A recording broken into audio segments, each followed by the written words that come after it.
Nothing irritates me more than taking the time to buy great leg protective boots for your horses and then seeing them put on incorrectly and not used right, okay? So, first of all, why do I put boots on a horse?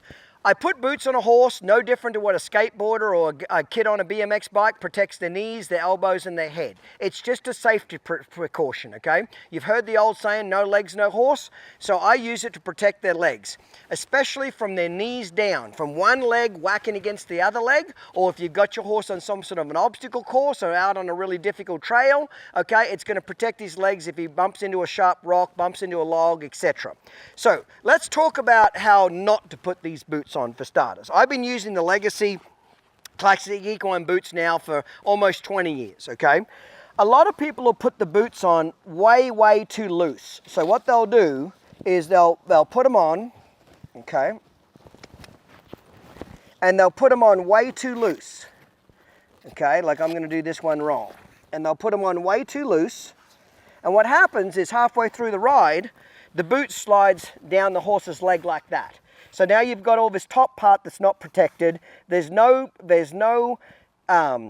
suspension or wrap around the horse's suspensories. There's no support for his ligaments, tendons. You might as well not have the boot on if you're going to do it like this, okay? So don't have it too loose and don't do it too low. This is how I like to put them on. So, first of all, I do this. I pin it at the back here. So I use my thumb, so this is a left front. I use my thumb, my left hand, and I get it up real nice and high up under this cradle here. And I almost get it a tad higher than what I want because it will slip down just a little bit. And I pin it with my left hand.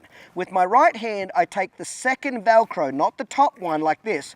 Take the second one, pin it, and really pull it firm all the way around. Now I'll come back and pin the top one with my left hand, pull the top Velcro all the way around. Now I've got it really solid. Now I take the bottom one, I go around the back of the fetlock and across like that. So now I've protected his fetlock, I've got good compression here around his tendons, and there's no way this boot is going to slip down.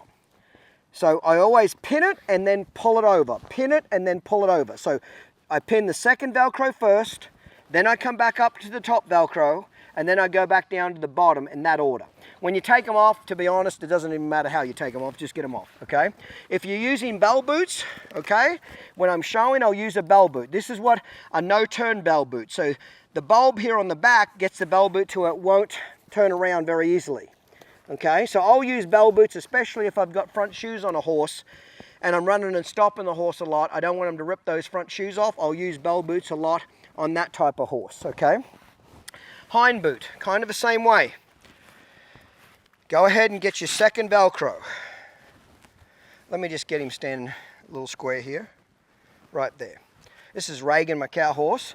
So again, I'll pin the second one first. Okay, they have hind boots and front boots. Hind boot and the top one, and then I'll do around his fetlock here. And I get them pretty firm. I'd rather you have them, you almost can't do them too tight, to be honest. I'd rather have them a little too tight than too loose. And what do I mean by that? You almost can't have them too tight. I've never seen a horse get damaged by having these Legacy boots too tight. It's almost impossible to have them too tight. Most people make a mistake of making them far too loose, and then they hang down the horse's leg. So you'll use hind boots, especially on an obstacle course where your horse is jumping over a lot of logs, jumping over small gullies, jumping up and down different levels of ground, etc. Okay? So I've been using these boots now for well over, almost actually now I give a think about 20 years basically. It's been a staple of my training program. Your horses are very expensive. Take care of their legs. Okay? On my reining horses, I'll put a knee boot on the horse as well to protect their knee, because when a horse is spinning, one knee will cross over the other knee, and if it bumps it, I don't want them to swell up or have an injury. So Classic Equine make a really good knee boot for like cow horses and reiners and things like that. You don't typically need that unless you're really working on spinning your horse a lot. But if you're going to have boots on your horse and spend the money to protect your horse's legs, let's get them put on correctly so they support your horse and last a long time. So guys, we've got a great sale on for the next 10 days. If you buy a front pair and a hind pair of the Legacy boots, we'll throw in the bell boots for free. So you get a free pair of front bell boots for your horse when you buy a front and a rear set of the Legacy boots, only for the next 10 days, guys.